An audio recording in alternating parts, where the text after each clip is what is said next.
नमस्कार, छत्तीसगढ़ कौशल्य भूमि में आपका स्वागत है। मैं आपके साथ दिव्या पांडे। बुलेटिन की शुरुआत करेंगे जहां लंबे समय से मंत्रिमंडल विस्तार के साथ साथ प्रदेश के निगम मंडलों में नियुक्तियों को लेकर चर्चा के बीच मुख्यमंत्री विष्णुदेव साय का बयान भी सामने आया है। उन्होंने कहा है कि सब होगा, मंत्रिमंडल का भी विस्तार होगा और निगम मंडल भी नियुक्तियां जल्द होंगी। वहीं मुख्यमंत्री विष्णुदेव साय ने बताया है कि प्रधानमंत्री नरेंद्र मोदी और केंद्रीय गृह मंत्री अमित शाह से मुलाकात कर नगरीय निकाय के साथ पंचायत चुनाव में मिली ऐतिहासिक जीत से अवगत कराया। तो वहीं इस जीत का सुशासन, विकास और विश्वास की जीत बताया। साथ ही उन्होंने कहा कि नक्सलवाद से जो लड़ाई हमारे जवान लड़ रहे हैं उसके बारे में भी चर्चा हुई। तो वहीं सीएम साय ने बताया कि शहरी विकास मंत्री मनोहर लाल खट्टर से भी चर्चा हुई है।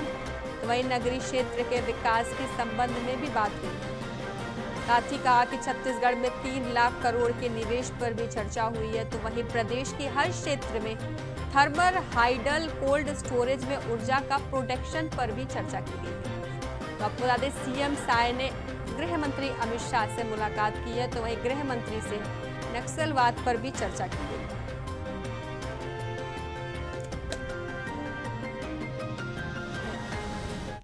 आप 2 दिन दिल्ली प्रवास पर थे और इस बीच में माननीय प्रधानमंत्री जी से मुलाकात हुई और उनको अभी जो नगरीय निकाय और पंचायती राज के चुनाव में ऐतिहासिक जीत भारतीय जनता पार्टी को मिली उसके विषय में अवगत कराया। उन्होंने बधाई दी और इस जीत को सुशासन, विकास और विश्वास की जीत बताई और 30 मार्च को उनका छत्तीसगढ़ आगमन हो रहा है, तो उस विषय में भी उनसे चर्चा हुई है। और नक्सलवाद के साथ जो लड़ाई हमारी सरकार और हमारे सुरक्षा बल के जवान लड़ रहे हैं और जो शांति व्यवस्था कायम करने में हम लोग कामयाब हो रहे हैं, उसके विषय में भी उन्हें अवगत कराया। और माननीय गृह मंत्री श्री अमित शाह जी से भी मुलाकात हुई और नक्सलवाद के विषय में उनसे भी चर्चा हुई। और जो शहरी विकास मंत्री हैं श्री खट्टर जी, उनसे भी मुलाकात हुई और नगरीय क्षेत्रों के विकास के लिए उनसे चर्चा हुई है। और जो अभी हम लोगों ने एनर्जी के सेक्टर में सबमिट किया था और जो निवेश प्रदेश में आ रहा है करीब 3 लाख करोड़ का, और आने वाले 5-7 साल में यहाँ पर ऊर्जा के हर सेक्टर में, थर्मल में, हाइडल में, न्यूक्लियर में, पंप स्टोरेज में, हर क्षेत्र में जो ऊर्जा का यहाँ पर प्रोडक्ट। तो वहीं आपको बता दें, सीएम साय ने गृह मंत्री अमित शाह से मुलाकात की है। साथ ही गृह मंत्री से नक्सलवाद पर भी चर्चा की गई है। वहीं छत्तीसगढ़ में निवेश पर भी बातचीत हुई। आपको बता दें, अपने दिल्ली दौरे पर छत्तीसगढ़ के सीएम विष्णुदेव साय ने कहा कि मैंने प्रधानमंत्री नरेंद्र मोदी से मुलाकात कर उन्हें नगर निगम और पंचायती राज चुनाव में भाजपा की ऐतिहासिक जीत के बारे में बताया। साथ ही उन्होंने इस सुशासन, विकास और विश्वास की जीत बताया। आपको बता दें, दिल्ली दौरे पर थे सीएम साय, जहां सीएम साय ने गृह मंत्री अमित शाह से मुलाकात की। तो वहीं छत्तीसगढ़ में निवेश पर भी बातचीत हुई। अधिक गृह मंत्री से नक्सलवाद पर भी चर्चा की गई है। दिल्ली दौरे पर रहे सीएम साय ने गृह मंत्री अमित शाह से मुलाकात की। बता दें, सीएम साय ने अमित शाह से मुलाकात की, जहां नक्सलवाद पर उनसे बातचीत भी की गई। तो वहीं छत्तीसगढ़ में निवेश पर भी बातचीत की गई। तो बता दें, सीएम साय ने अमित शाह से मुलाकात की है। तो वहीं नक्सलवाद पर अमित शाह से सीएम साय ने बातचीत की और छत्तीसगढ़ में निवेश पर भी उनसे बातचीत की गई। बता दें, सीएम साय ने अमित शाह से मुलाकात की। दिल्ली दौरे पर रहे सीएम साय ने अमित शाह से मुलाकात की। तो वहीं इस खबर पर जानकारी के साथ हमारे संवाददाता मनोज शुक्ला हमारे साथ जुड़ गए। मनोज, सीएम साय ने गृह मंत्री अमित शाह से मुलाकात की है, किन किन मुद्दों पर चर्चा की गई है? जी दिव्या, आपको बता दूं कि मुख्यमंत्री विष्णुदेव साय 2 दिवसीय दिल्ली दौरे पे थे। आज सुबह जो है वो रायपुर लौटे हैं और एयरपोर्ट पर मीडिया से चर्चा के दौरान अपने दौरों की जानकारी उन्होंने दिया। ये 2 दिवसीय दौरा ये कहा जा सकता है छत्तीसगढ़ के लिए काफी महत्वपूर्ण पीएम का दौरा माना जा रहा है, जिसमें कई मुद्दों को लेकर प्रधानमंत्री के साथ साथ गृह मंत्री और मनोहर लाल खट्टर केंद्रीय मंत्री हैं, उनसे और तमाम मंत्रियों से मुलाकात करके छत्तीसगढ़ के विकास को लेकर काफी चर्चा हुई, जिसमें महत्वपूर्ण चर्चा जो है गृह मंत्री और प्रधानमंत्री नरेंद्र मोदी के साथ उनकी बैठक जो होती वो काफी महत्वपूर्ण मानी जा रही है। आपको बता दूं प्रधानमंत्री नरेंद्र मोदी के साथ जो उनकी चर्चा हुई वो उनके एक तो पहले प्रस्तावित उनका दौरा है 30 मार्च को दौरा है, जिसको लेकर जो है उस पर उनसे विचार विमर्श हुआ और साथ ही साथ बस्तर के विकास के लिए, साथ ही साथ नक्सलवाद को लेकर जो है विष्णुदेव साय की और प्रधानमंत्री नरेंद्र मोदी की विस्तृत चर्चा हुई और काफी विष्णुदेव साय पीएम साय का कहना है कि काफी जो है अच्छे से वार्ता हुई है, जिसको लेकर और छत्तीसगढ़ के विकास को लेकर भी महत्वपूर्ण बातें पीएम साय का और प्रधानमंत्री नरेंद्र मोदी के साथ ही। और साथ ही साथ आपको बता दें कि गृह मंत्री अमित शाह के साथ जो है नक्सलवाद के खात्मे की बात को लेकर चर्चा हुई। जो इस समय आपको ये भी जानकारी दे दूं, छत्तीसगढ़ में नक्सलवाद के लगभग खात्मे की ओर ही पहुंच चुका है, जिसको लेकर पीएम शाह द्वारा जो है गृह मंत्री अमित शाह को अवगत कराया गया और साथ ही साथ बस्तर के विकास के लेकर उनसे भी गृह मंत्री अमित शाह से भी पीएम शाह की चर्चा हुई। जी बिल्कुल मनोज, गृह मंत्री से नक्सलवाद पर चर्चा की गई है। नक्सलवाद खत्म करने के लिए क्या कुछ रूपरेखा बनाई जाएगी? जी विद्या, आपको बता दूं कि छत्तीसगढ़ सरकार जब से बीजेपी की सरकार बनी है तब से लगातार नक्सलियों की कमर टूटती हुई देखी जा सकती है। काफी नक्सलियों के जो हार्डकोर नक्सली थे उनको अपने जवानों द्वारा मार गिराया गया। साथ ही साथ अब इतनी दहशत हो गई नक्सलियों में कि आए दिन नक्सलियों का आत्मसमर्पण देखा जा सकता है। नामी नक्सली हार्डकोर नक्सलियों का जो है आत्मसमर्पण आए दिन लगातार देखने सुनने को मिल रहा है। तो निश्चित रूप से कहीं न कहीं जो गृह मंत्री अमित शाह का जो छत्तीसगढ़ की जनता से वादा था कि 2026 तक जो है नक्सलवाद पूरे देश से खात्मा होगा, साथ ही साथ छत्तीसगढ़ से भी नक्सलवाद को खत्म कर दिया जाएगा, उस ओर जो है छत्तीसगढ़ की सरकार तत्पर नजर आती है। जो और आपको बता दूं छत्तीसगढ़ के जो बस्तर एरिया है वो पूरा नक्सलवाद से घिरा हुआ, जहां पर अब जो है कई अरसे बाद ये कहा जा सकता है कि जहां पर अब विकास की गंगा जो है देखने सुनने को बह रही है, वास्तव में वहाँ अब देखने सुनने को मिल रहा है। अभी आपको बता दूं विद्या कि कल की ही बात है जो आज तक बस्तर की जनता जो है ये नहीं जानती थी कि टीवी क्या होता है, विधानसभा क्या होता है, रेलवे स्टेशन क्या होता है। तो कल सैकड़ों की तादाद में जो है विधानसभा में युवा आए, जो वो लोग उन्होंने विधानसभा की कार्रवाई देखा, तो निश्चित रूप से कहीं न कहीं एक विष्णुदेव साय की एक सराहनीय पहल मानी जा सकती है। जी बिल्कुल मनोज, बीजेपी सरकार में किसानों के लिए भी लगातार काम किया जा रहा है, तो वहीं कोल्ड स्टोरेज को लेकर भी चर्चा हुई है। प्रोडक्शन क्या बढ़ाया जा सकता है? जी बिल्कुल दिव्या, आपको बता दूं दिव्या कि जब से बीजेपी की सरकार छत्तीसगढ़ में बनी है लगातार, चाहे वो किसानों की बात कर ले, चाहे वो नक्सलवाद को खत्मे की बात कर ले, तमाम इन सब बातों को लेकर विष्णुदेव साय जो है लगातार तत्पर नजर आते हैं, आए दिन दिल्ली के संपर्क में बने रहते हैं। तो कहीं न कहीं जब और दिल्ली में भी बीजेपी की सरकार है, छत्तीसगढ़ में भी बीजेपी की सरकार, तो इसका निश्चित रूप से दिल्ली का फायदा छत्तीसगढ़ को मिलता नजर आ रहा है। और साथ ही साथ तमाम योजनाओं की जो सौगात मिल रही है, प्रधानमंत्री भी 30 तारीख को यहाँ पर आने वाले हैं छत्तीसगढ़ को, एक उम्मीद है कि उनसे भी बड़ी सौगात छत्तीसगढ़ को मिलेगी। तो कहीं न कहीं छत्तीसगढ़ के विकास के लिए जो है छत्तीसगढ़ सरकार के साथ साथ दिल्ली सरकार की जो केंद्र में बैठी सरकार है, निश्चित रूप से उसका लाभ छत्तीसगढ़ सरकार को मिलता हुआ नजर आता है। ठीक है मनोज, आप हमारे साथ बने रहिए। तो आपको बता दें गृह मंत्री से नक्सलवाद पर चर्चा हुई है, जहां छत्तीसगढ़ में निवेश पर भी चर्चा की गई है। तो वही किसानों के लिए भी लगातार सरकार काम कर रही है। आपको बता दें जहां कोल्ड स्टोरेज को लेकर भी चर्चा की गई है।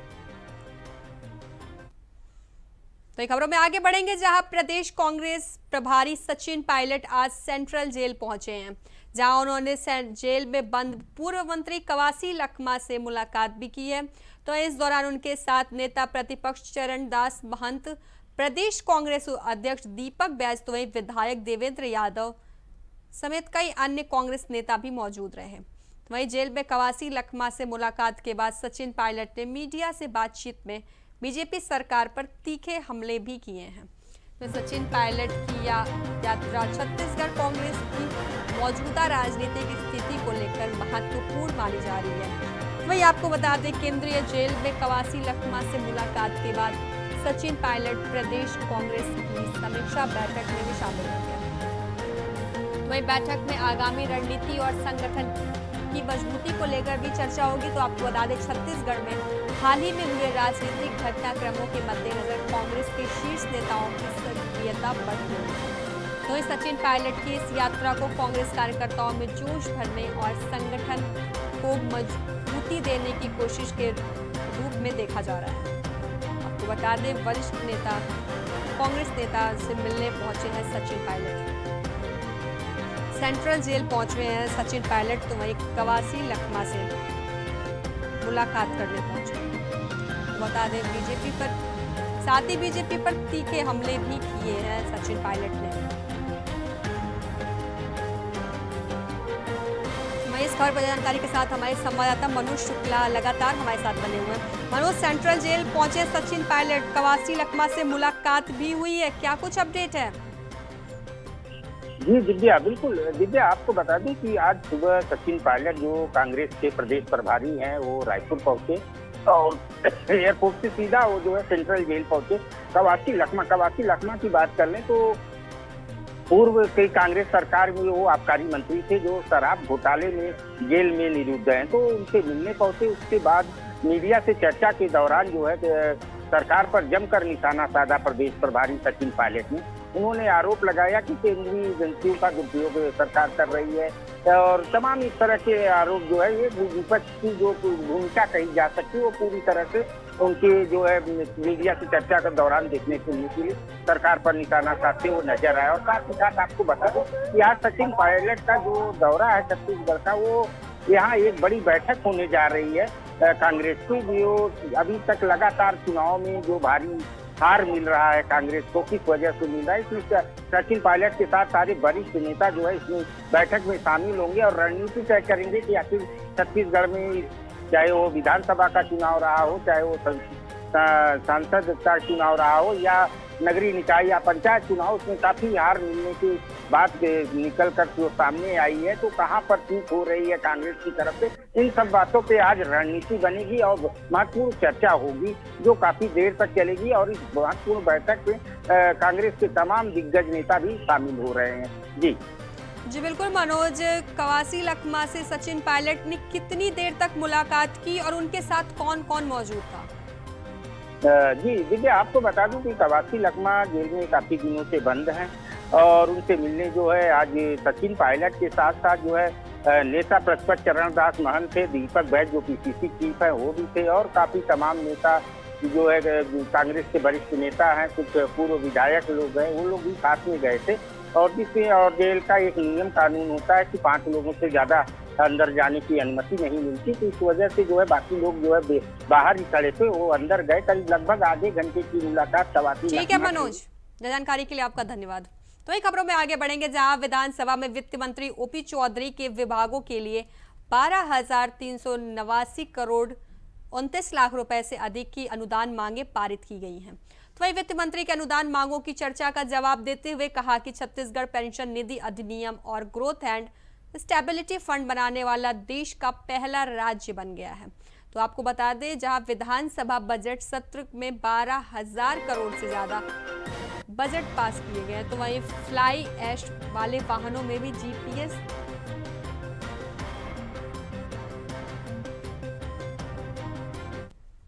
मोदी जी विकासशील देश भारत को 2047 तक आज़ादी के जब हम 100 साल पूरे करेंगे तो विकसित राष्ट्र बनाने के लिए एक विजन लेकर काम कर रहे हैं। उनके इसी विजन से प्रेरित होकर हम छत्तीसगढ़ अंजोर @2047 एक डॉक्यूमेंट, विजन डॉक्यूमेंट हमने तैयार किया है, जिसके माध्यम से विकसित छत्तीसगढ़ बनाने का एक रोड मैप हम तैयार करके आगे बढ़ रहे हैं। रामचंद्र सिंह देव जी ने बस्तर पर एक पेपर लिखा था, उनका पेपर ही मुझे कुछ दिन पहले पूरा डिटेल में पढ़ने को मिला, बहुत अच्छा लगा। एक बड़ा विजन नरेंद्र मोदी जी से जो हम प्राप्त किए हैं उसके अनुसार हम छत्तीसगढ़ में काम कर रहे हैं मुख्यमंत्री जी के नेतृत्व में, और आने वाले वर्षों में उसी दिशा में मिड टर्म टारगेट 2030 तक के लिए सेट करके और शॉर्ट टर्म टारगेट प्रत्येक वर्ष के लिए बजट के माध्यम से सेट करके उस दिशा में हम लगातार आगे बढ़ते। तो वही खबरों में आगे बढ़ेंगे, जहां बलौदाबाजार कलेक्टर कार्यालय में 10 जून 2024 को हुई हिंसा और आगजनी के मामले में कोतवाली पुलिस ने 3 और आरोपियों को गिरफ्तार कर लिया है। तो इन आरोपियों में आम आदमी पार्टी के जिला अध्यक्ष भुवनेश्वर डहरिया भी शामिल है। तो वहीं इस आगजनी कांड में 12 करोड़ 53 लाख रुपए की संपत्ति का भी नुकसान हुआ था और 240 सरकारी और निजी वाहन को भी क्षतिग्रस्त किया गया था। आपको बता दें खबर बलौदाबाजार से 10 जून बलौदाबाजार अग्निकांड मामले में 3 और गिरफ्तारी की गई है। आपको बता दें अन्य आरोपियों की तलाश में पुलिस जुटी हुई है। खबर बलौदाबाजार से है, जहां 10 जून बलौदाबाजार अग्निकांड मामले में 3 और गिरफ्तारी हुई। इस खबर पर जानकारी के साथ हमारे संवाददाता प्रदीप महेश्वरी हमारे साथ जुड़ गए। प्रदीप, बलौदाबाजार अग्निकांड में पुलिस को फिर सफलता मिली है, 3 आरोपी और गिरफ्तार हुए, क्या कुछ अपडेट है? बलौदाबाजार के कलेक्टर और वहाँ पर जितने साक्षी चौहान ने ये आग लगा दी गई थी, जिसमें छत्तीसगढ़ में यह पहले घटना घटी थी जब एक सामाजिक संगठन के द्वारा इतनी बड़ी गैर जमाना घटना की गई थी, जिसमें 240 वाहनों को आग लगा दिया गया। लगभग 12 करोड़ 53 लाख रुपए की संपत्ति का वार्षिक संपत्ति का नुकसान हुआ था। इस किरकिरी को देखते हुए शासन ने बहुत ही कड़े स्टेप लेते हुए 365 को नाम FIR दर्ज की गई थी, जिसमें आज अभी तक जितने लोग पकड़ाए हैं 191 लोग को अभी तक गिरफ्तारी हो चुकी थी, कुछ सुप्रीम कोर्ट की बेल बाहर में। आपको बता दें इसी घटना घटने के बाद सरकार लगातार ऐसे जो अपराध जिनके पास कायम हुआ तो लगातार गिरफ्तारी की गई। वैसे आम आदमी पार्टी के जो जिला अध्यक्ष भुवनेश्वर डहरिया, सुनील बंजारे और दीपक देवरे को कल पुलिस ने गिरफ्तार किया और उनको न्यायिक हिरासत में जेल भेज दिया गया। आपको बता दें कि इस घटना इतनी बड़ी घटना घटी थी जिससे पूरे भारत में ये पहला जब अवसर तक आजादी के बाद किसी कलेक्टर और एसपी कार्यालय में ये सामाजिक संगठन लोगों ने आग लगा दी, जिसमें कांग्रेस के कई नेताओं का भी हाथ है, जिसमें देवेंद्र यादव को भी गिरफ्तार किया गया था, जो कुछ दिन पहले ही बेल से छूटे हैं। इसी तरह कई लोग के नाम और भी हैं जो आने वाले समय में जब कार्रवाई पुलिस होगी उनकी भी गिरफ्तारी तय है। जी बिल्कुल प्रदीप, पुलिस की तरफ से और क्या कुछ कहा जा रहा है? बाकी बचे अन्य आरोपियों की गिरफ्तारी कब तक की जा सकती है? फिर आपको बता दें कि 365 लोग के जिनके खिलाफ FIR दर्ज है, उसमें बहुत लोग अभी फरार हैं। फरार आरोपियों को जब वो आते हैं तो उनको पुलिस जैसे पता चलता है उनको तत्काल उनकी गिरफ्तारी की जाती है। और वैसे अभी जैसे समय मिलेगा तो निश्चित ही इन सभी लोगों की गिरफ्तारी होना तय है, ये नहीं बच सकते, क्योंकि छत्तीसगढ़ में जब ऐसी घटना घटी जिसमें मुख्यमंत्री विष्णु साय और गृह मंत्री अमित शाह ने कुछ ही संज्ञान लेकर कहा था कि दोषी कोई भी कितना से बड़ा व्यक्ति क्यों न हो उसको गिरफ्तार किया जाए और उनके सलाखों को पीछे भेजाएगी और सरकार के सख्त निर्देश हैं। इसी परिप्रेक्ष्य में ये जैसे ये लोग अभी ऐसा किया, जो आप हमारी पार्टी के जो जिला अध्यक्ष था वो फरार कर रहा था, जैसे वो अपने गांव में पहुंचे वैसे पुलिस ने पकड़ के गिरफ्तार की। अब तक 191 लोग की गिरफ्तारी भी तक हो चुकी है। दिव्या। प्रदीप, जानकारी के लिए आपका धन्यवाद। तो खबरों में आगे बढ़ेंगे, जहां छत्तीसगढ़ सरकार ने भारतीय पुलिस सेवा के तेज तर्रार और जिम्मेदार अधिकारी रजनेश सिंह को वरिष्ठ पुलिस अधीक्षक के पद पर पदोन्नत कर दिया है। तो उनकी यह पदोन्नति 1 जनवरी 2025 से प्रभावी मानी जाएगी। तो यह आदेश गृह विभाग के सचिव हेमशेखर गुप्ता ने जारी किया है। तो आपको बता दें गृह विभाग ने हाल ही में 13 सालों की सेवा पूरी करने वाले 8 IPS अधिकारियों को पदोन्नति प्रदान की थी। तो वहीं हालांकि तकनीकी त्रुटियों के कारण इस सूची में 2012 बैच के IPS अधिकारी रजनेश सिंह का भी नाम शामिल नहीं हो पाया था। तो वहीं छत्तीसगढ़ शासन ने इस त्रुटि को संज्ञान में लेते हुए 18 मार्च 2025 को संशोधित आदेश जारी कर रजनेश सिंह को चयन श्रेणी वेतनमान में पदोन्नति प्रदान की है।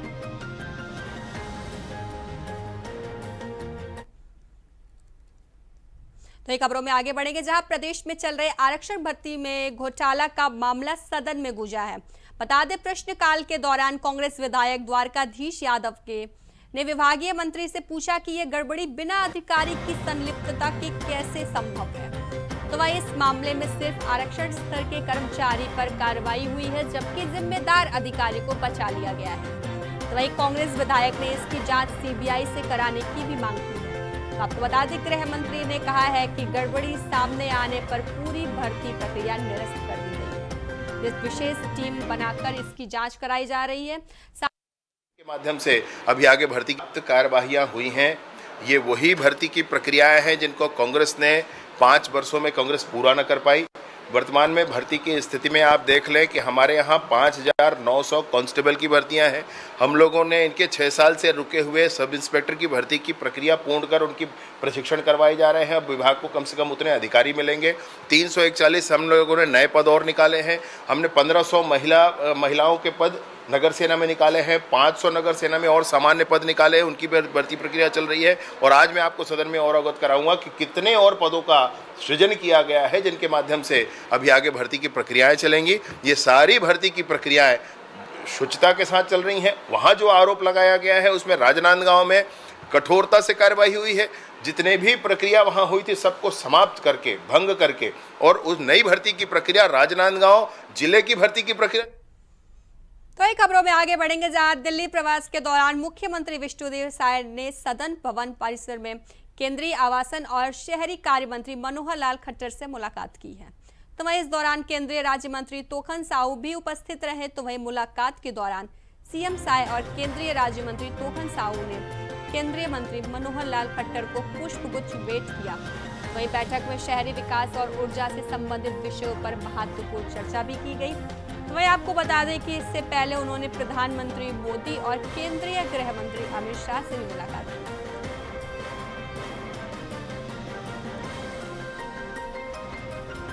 आपको बता दें सीएम साय ने केंद्रीय मंत्री मनोहर लाल खट्टर से मुलाकात की है। तो ये खबरों में आगे बढ़ेंगे, जहां दिगंबर जैन समाज की राष्ट्र गुरु माता गुरुमती का नगर आगमन हुआ है। जहां गुरु माता के साथ 46 गुरु माता चंद्रगिरी डोगरगढ़ से झारखंड के शिखरजी यात्रा विहार पर निकली हैं। तो वहीं आज बड़ौदा बाजार में उनका आगमन हुआ है। आपको बता दें जहां आगमन पर जैन समाज ने गुरु माता का भव्य स्वागत कर आशीर्वाद भी लिया है। तो वहीं बड़ौदा बाजार जैन मंदिर में आहार और विश्राम करने के बाद 46 गुरु माता फिर अपने विहार पर निकल पड़ी हैं। तो वहीं बता दें कि गुरु माता लगभग 900 किलोमीटर की यात्रा पर निकली है। तो वहीं शुरुआत 25 फरवरी को डोगरगढ़ से हुई है। आपको बता दें जहां एक दिन में गुरुमती माताजी 45 जैन साध्वी माता के साथ 16 किलोमीटर पैदल चली।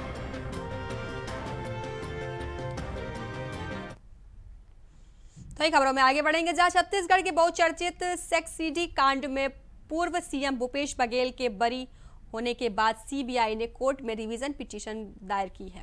तो जिसमें एक बार फिर पूर्व मुख्यमंत्री भूपेश बघेल की मुश्किलें बढ़ती हुई नजर आ रही हैं। आपको बता दें वहीं सीबीआई ने जो पिटीशन दायर की है उसकी सुनवाई 4 अप्रैल को रायपुर के कोर्ट में होगी। और कोर्ट ने भूपेश बघेल को जिन आरोपों में बरी किया है, तो वही अधिवक्ता मनीष दत्त ने कहा है कि बघेल को झूठे मामले में फंसाया गया था। साथ ही उन्होंने कहा कि किसी तरह का कोई अपराध नहीं किया है। जिसके बाद सीबीआई के स्पेशल कोर्ट ने पूर्व सीएम भूपेश बघेल को सभी आरोपों से बरी कर दिया था। जहां कोर्ट ने सभी धाराओं को हटाते हुए कहा था कि उनके खिलाफ मुकदमा चलाने का कोई आधार नहीं है। तो वहीं सीबीआई ने आरोप लगाया है कि सीडी बनवाने के लिए 75 लाख की डील भी हुई थी।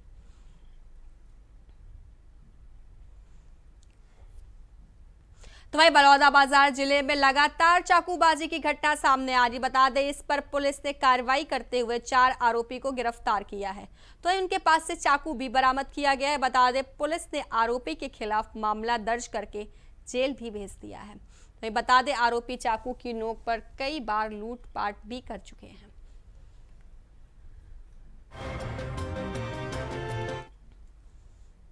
तो फिलहाल छत्तीसगढ़ कौशल्य भूमि में अभी के लिए बस इतना ही। बने रहिए इंडिया वॉइस के साथ। नमस्कार।